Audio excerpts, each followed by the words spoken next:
Namaste and Pranam, and our meditation on the Bhagavad Gita.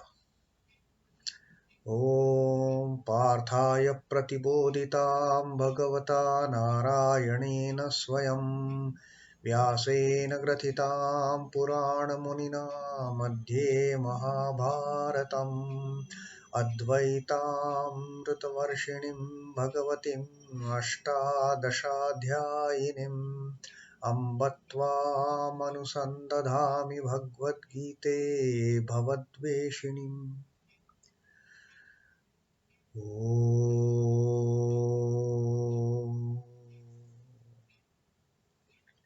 O Bhagavad Gita, with which Lord Narayana himself gave enlightenment to Arjuna, which was included in the Mahabharata by the ancient sage Vyasa. O showerer of the nectar-like knowledge of non-dualism, O goddess contained in the 18 chapters, O affectionate mother, I meditate upon thee, you who are the destroyer of rebirth. And now salutations to Lord Sri Krishna. Vasudeva Sutam Devam Kansa Chanura Mardanam Devakim Paramanandam Krishnam Vande Jagadgurum. O son of Vasudeva and slayer of Kansa and Chanur, the heartthrob of Mother Devaki, O Sri Krishna, the supreme teacher of the universe, my salutations to you. And we take up our reading of the next shloka of the Bhagavad Gita, the 30th and 31st. The split shloka is being continued here also. The last line of shloka number 30 and the first line of shloka 31. It reads like this. This is Arjuna talking to Sri Krishna.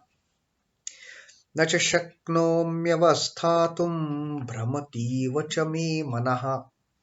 Here the 30th shloka has ended. And the first part of 31st shloka, Nimittani cha pashyami viparitani Keshav. The trauma, the problems of Arjun, they are worsening now. Now what he says, Na cha shaknomi. Na is not. Cha is and. Shaknomi, I am able to what? Avasthatum. Not able to stand. Brahmativa cha me manaha. Brahmati is Brahmati eva. It seems whirling. Like it is just going all round and round and round. Brahmati iva cha me manaha. And also my mind is whirling. That was the 30th slok. Now the 31st slok he further says, Nimittani cha pashyami. Nimittani is omens. We get all these bad omens and good omens. Nimittani, the omens, cha pashyami. I am even seeing the omens. Viparitani. Omens, what? Like these are whether good or bad. So Arjuna says, Viparitani, the otherwise, adverse omens, the bad omens. Keshava, O Keshava. Arjuna is addressing Sri Krishna as Keshav in this particular shloka. The literal translation of this shloka is, I am unable to stand. My mind whirls as it were. And Keshav, I see adverse omens. Adverse omens on account of fighting or waging war with these near and dear ones. Now that is what Arjuna's mind has got trapped into, that kind of thought process. Now Swami Chidbhavananda ji's commentary on this, he says the name Keshav has three meanings. One is destroyer of the demon Keshin, that is Krishna had killed a demon by name Keshin, and therefore he is also called as Keshava. Another meaning is he who has beautiful hair on the head. All this curly, beautiful hair Sri Krishna has. And the third meaning is the word Keshav is split into three. If it is split into three, Ka, A, Isha. The Ka portion of Keshav implies Brahma, the creator. The A portion implies Vishnu, the preserver. And last portion Isha refers to Rudra, the Lord Shiva, who ultimately destroys the universe. So the creator, preserver, and destroyer aspect of the Brahman is Keshava, that is Sri Krishna. That is his. So he who is the embodiment of the Vedic Trinity, the creator, the preserver, and destroyer, is Keshav. And now here Arjuna is referring to Krishna as Keshav because now he is fainting, he is not able to stand, and he has started seeing bad omens, the adverse omens. And therefore he is taking refuge in the one who is Keshava, the creator, preserver, destroyer himself. Now Swami Chidbhavananda ji further says, body and mind are interrelated. Change in one leads to a corresponding change in the other. Like, if your body is not healthy, your mind also becomes weak. And similarly, if mentally you are tired, fatigued, your body also doesn't cooperate. The body also feels tired and lethargic if your mental condition is down. So here what is happening now? Arjuna's mental caliber has gone down, first of all. Like the moment he has seen that, oh, I am going to fight, I have to fight, I have to kill my own near and dear ones. And they will be killing their own near and dear ones because it is all one family. Family, friends. So thinking about it, Arjuna's mental condition has got compromised. His mental caliber has gone down. The trying situation has laid bare the incompleteness within. A change in the subject presents itself as a seeming change in the object. Now, your mind and body are interrelated, their functioning. So, if mind is low, your body also automatically reflects that lowness of the mind through other signs. The same world presents itself as good or bad according to the transformation one undergoes within. If you are happy within, the whole world is happy for us. If we are gloomy within, the whole world is hell for us. So, how we perceive the outside world depends on what we are within. If we are happy in, there is nothing but happiness outside also. If we are blissful within, the entire world, the entire creation is nothing but bliss, a mart of joy. While militant in attitude, Arjun saw no omens.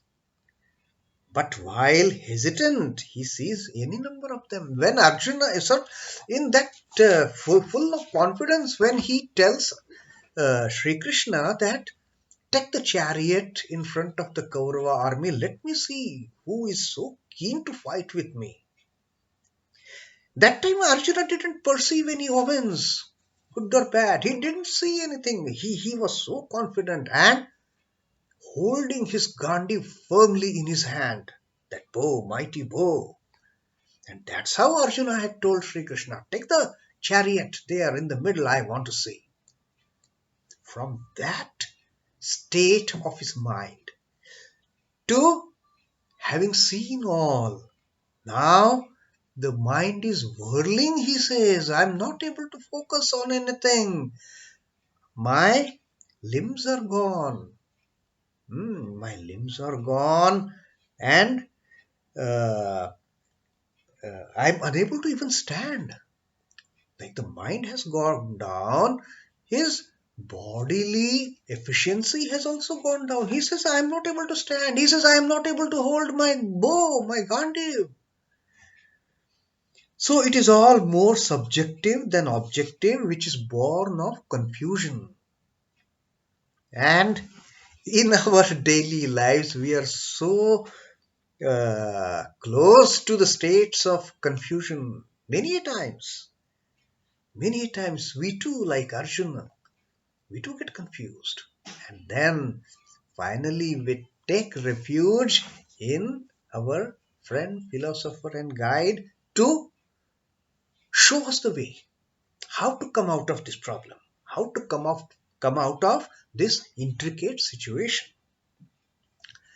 Then Swami Chidbhavananda ji further says, omens are not all true or all untrue.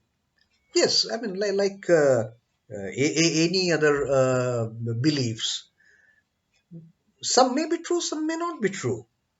As forecasting is possible in regard to weather, foreboding also has its place in nature. It is the way of the weak, the wavering, and the vegetating to seek guidance from omens. Now we have this very common kind of bad omen we consider when a cat crosses the road when we are going, and suddenly, oh, that is a bad omen. We just stop, maybe take a few steps reverse, and then proceed. Then somebody came up with the alternative that, oh, if the cat crosses from right to left, that is bad, but if from left to right, that is okay. Don't worry. So we have started creating concessions for our, the beliefs and omens. We have started creating concessions. So sometimes, okay, they may be true, they may not be true. And then the mind starts guiding us accordingly. And this is what here is happening with Arjun. He says, I see bad omens, oh Keshav. No. For a mighty warrior like Arjun, is there anything like good or bad omen? No. When a warrior takes up his stance to fight, there is no good or bad omen for him. His entire focus is only on the fight. And here, having gone weak in his mental stature, now a mighty warrior like Arjuna has started thinking about bad omens, and not only just one, plenty of bad omens. Hmm?